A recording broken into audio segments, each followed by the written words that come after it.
L'estació de Rafael Jeffré, o com es digui, és una novel·la gràfica que ens planteja un món distòpic, però que realment no estaria tan allunyat de la realitat a la que nosaltres vivim. I és que us poso en situació. Bàsicament hi ha un cantant que ha d'agafar un tren i una persona de les que dirigeix l'estació de trens decideix que no s'ha de deixar sortir aquella persona, que se l'ha de tancar i barrar el pas sigui com sigui.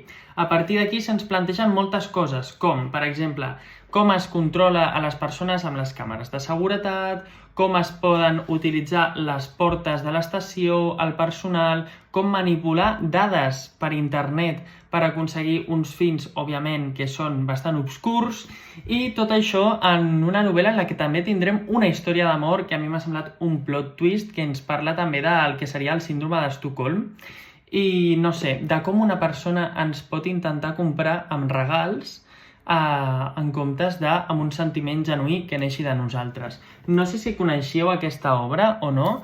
Jo la veritat he de dir que m'ha agradat com a història distòpica, tot i que sí que és veritat que el tipus d'il·lustració en aquest cas a mi no m'ha seduït, la veritat. Però crec que és una bona distopia que passa lleugereta perquè és novel·la gràfica.